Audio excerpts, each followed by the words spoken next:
नमस्कार, मैं हूं टीपी पांडे। हाजिर हूं एक नया वीडियो लेकर आपकी खिदमत में। और शुरू करने से पहले एक छोटी सी गुजारिश है, अगर आप हमारे चैनल पर नए हैं तो प्लीज इसको सब्सक्राइब जरूर कर लें। और मौजू यकीनन आज हामिद अंसारी है, जिसके बारे में मैंने कल जिक्र किया था। हमारे देश के उपराष्ट्रपति हामिद अंसारी, जो कि 10 साल तक देश के वाइस प्रेसिडेंट रहे। न सिर्फ वाइस प्रेसिडेंट रहे, उसके अलावा उन्होंने बड़े बड़े ओहदों पर काम किया। सऊदी अरब में वो भारत के राजदूत रहे, इसी तरह से वो ईरान में भी भारत के राजदूत रहे। लेकिन उनकी जो टिप्पणियां हैं वो हमेशा कहीं ना कहीं एंटी इंडिया बैशिंग की तरह दिखाई देती हैं। जो उन्होंने कल एक इंडियन अमेरिकन काउंसिल में, जो कि इंडियन अमेरिकन मुस्लिम काउंसिल में, जो कि एक वर्चुअल बैठक थी, उसमें उन्होंने लोगों से बातचीत की।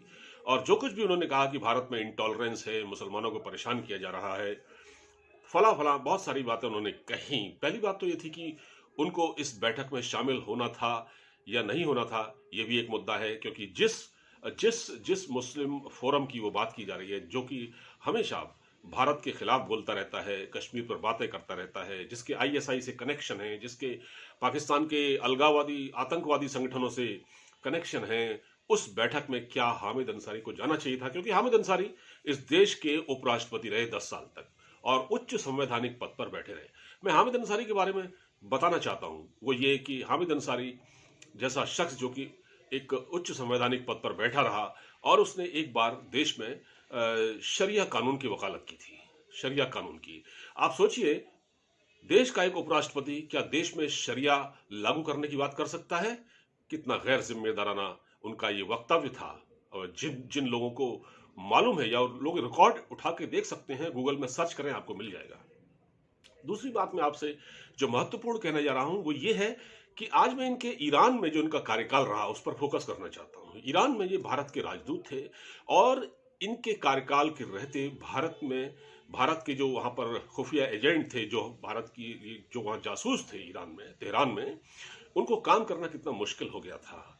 उनको अक्सर ईरान की खुफिया एजेंसी पकड़ लेती थी और उनको टॉर्चर किया जाता था, लेकिन हामिद अंसारी ने कभी उनका बचाव नहीं किया। बात 1990 की है, जब ये वहां राजदूत हुआ करते थे।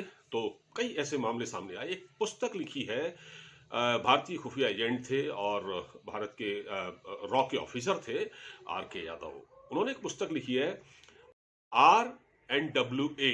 ये पुस्तक फ्लिपकार्ट पर भी मौजूद है, आप इसको मंगाकर पढ़ सकते हैं। आप गूगल पर भी सर्च करेंगे तो आपको मिल जाएगी। के यादव, जो कि रॉ के पूर्व अधिकारी हैं, उन्होंने कुछ ऐसे ऐसे बड़े खुलासे इनके बारे में किए हैं कि आप हैरान रह जाएंगे। आर के यादव कहते हैं कि भारत का एक खुफिया नेटवर्क, जो कि तेहरान में था, क्योंकि हर देश का एक खुफिया नेटवर्क देश में बाकी देशों में होता है, भारत का भी होता है, बाकी देशों का भी होता है। तो इसमें कोई वो अलग ऐसी बात नहीं है। तो वहां एक भारत के रॉ के ऑफिसर हुआ करते थे, जिनका सम कपूर करके नाम था। उनको ईरान की खुफिया एजेंसी ने पकड़ा, टॉर्चर किया। टॉर्चर करने के बाद उनको बेहोशी की हालत में कहीं फेंक दिया, वो गायब रहे और उसका कोई संज्ञान नहीं लिया गया। हामिद अंसारी ने इस बात को कोई तवज्जो नहीं दी। दूसरा, एक उन्होंने एक जिक्र और किया है इस पुस्तक में। एक कोई सब, एक तो कपूर थे और एक कोई माथुर थे। माथुर, उनको भी खुफिया एजेंसी ने ईरान की उठा लिया था और उनको 3 दिन तक टॉर्चर किया, लेकिन उसके बारे में भी कोई दिलचस्पी हामिद अंसारी ने नहीं दिखाई। जबकि वो एक बहैसियत एक राजदूत, क्योंकि वो ईरान में भारत के राजदूत थे और ईरान से हमारे संबंध अच्छे रहे हैं। और वो व्यक्तिगत तौर पर भी उनके उस वक्त ईरान की सरकार से बहुत अच्छे संबंध थे। चाहे तो वो उनको बचा सकते थे, उनको उनको इस मुसीबत से निकाल सकते थे, लेकिन हामिद अंसारी ने कोई दिलचस्पी नहीं दिखाई। ऐसे बहुत सारे वाकयात हैं उनके कार्यकाल में जो हुए। दरअसल मैं आपको थोड़ा सा इस बारे में जानकारी दे दूं, क्योंकि एक तो ईरान के भारत के साथ बहुत अच्छे संबंध थे और भारत का कोई इरादा ईरान में गड़बड़ी फैलाने का कभी नहीं रहा। आज भी हमारा चाबहार बंदरगाह वहां है और वहां से भारत और ईरान के बीच ट्रेड होता है। अभी तो आपने देखा होगा कि अफगानिस्तान में जो रसद भेजी गई है भारत की ओर से, 50,000 टन गेहूं जो भेजा गया है, दवाइयां भेजी गई, वो चाबहार के रास्ते भेजी गई। ईरान से हमारे संबंध बहुत अच्छे हैं। जाहिर है ईरान एक शिया मुल्क है और भारत में भी शिया मुसलमानों की एक बहुत बड़ी आबादी है, बहुत बड़ी जनसंख्या है। इस नाते भारत और ईरान के बहुत अच्छे संबंध हैं। अब वहां हमारे जो खुफिया अधिकारी जो काम करते हैं, वो क्यों करते हैं? वो इसलिए करते हैं क्योंकि ईरान और पाकिस्तान की सीमा लगी हुई है। ईरान और पाकिस्तान के बीच, जो सीमा के बीच केवल 32-30 किलोमीटर का फासला है और उसकी सीमाएं आपस में लगती हैं। तो जो पाकिस्तानी खुफिया एजेंट, जो पाकिस्तान वहाँ जो गतिविधियां अपनी चलाता है ईरान में, उन पर नजर रखने के लिए भारत ने अपने जासूस छोड़ रखे हैं। ये आर के यादव की पुस्तक में लिखा हुआ है, जो भारत के रॉ के पूर्व अधिकारी रह चुके हैं। उनकी पुस्तक में ये लिखा हुआ है, ये मैं अपनी तरफ से आपको कुछ भी नहीं बता रहा हूँ। तो उसमें बताया गया कि वो वहाँ, क्योंकि वो सेंसिटिव जगह है ईरान में, जो पाकिस्तानी जो गड़बड़ी करते हैं उन पर नजर रखने के लिए भारत ने अपने अधिकारी वहाँ इस तरह के खुफिया एजेंट छोड़ रखे हैं। तो हुआ क्या कि जब उनको पकड़ा गया, क्योंकि जब उनको पकड़ा गया तो तो हामिद अंसारी ने कोई मदद उनकी नहीं की। उनके नॉलेज में ये बात थी। फिर जब बाद में ऐसा हुआ कि जब ये गतिविधियां इस तरह की बढ़ी, तो जो दूतावास के जो बाकी कर्मचारी हैं, जिसमें महिलाएं भी हैं, जो दूतावास का जो स्टाफ होता है उनकी महिलाएं हैं, उन्होंने हामिद अंसारी से मिलने के लिए समय मांगा कि भाई आप हमारी मदद कीजिए थोड़ा। तो हामिद अंसारी ने कोई मदद नहीं की। हामिद अंसारी ने बात करने से मना कर दिया। फिर हुआ ये कि कुछ मामलों में दिल्ली ने इंटरफेयर किया। विदेश मंत्रालय ने दिल्ली में जो था उस वक्त अटल बिहारी वाजपेयी हमारे विपक्ष के नेता थे, नरसिम्हा राव उस वक्त प्रधानमंत्री थे, उनकी तरफ से जब इंटरफेरेंस हुआ तब उन अधिकारियों को छोड़ा गया। और ये बहुत एक कश्मीर के जो आतंकवादी थे, कश्मीरी आतंकवादी, उनका भी एक नेटवर्क पकड़ा गया था, उसमें भी यही सब सामने आया। और उस अधिकारी को भी वहाँ की खुफिया एजेंसी ने, ईरान की, पकड़ा संदेह के आधार पर और उनको टॉर्चर किया। 3 दिन तक वो घर नहीं आए, उनका पता नहीं था।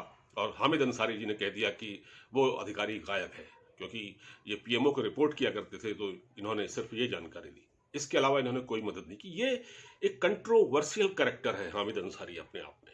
ये पीएफआई के मंचों पर भी देखा गया। इसी ने अभी हाल ही में जो अब मैं बता रहा हूँ आपसे, इंडियन अमेरिकन मुस्लिम काउंसिल के जो का जो कार्यक्रम हुआ था, उसमें भी इन्होंने शिरकत की।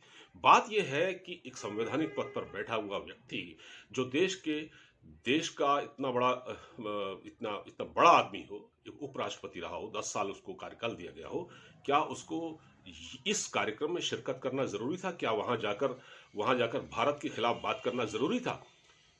ये अपने आप में एक बहुत बड़ा सवाल है। और सवाल ये भी है कि कांग्रेस ने अपने कार्यकाल में कैसे कैसे लोगों को उच्च संवैधानिक पदों पर बिठाया, जो आज रिटायरमेंट के बाद भारत के खिलाफ लगातार जहर उगल रहे हैं। आपको याद होगा, जब ये रिटायर हो रहे थे तो प्रधानमंत्री नरेंद्र मोदी ने विदाई समारोह में, जब संसद में वो बोल रहे थे, तो उन्होंने ये कहा था, उनके कहने का मतलब ये था, उन्होंने कहा था, उनका स्टेटमेंट था, वो जब बोल रहे थे उन्होंने कहा कि अब आप मुक्त हैं, अब आप कुछ भी कर सकते हैं।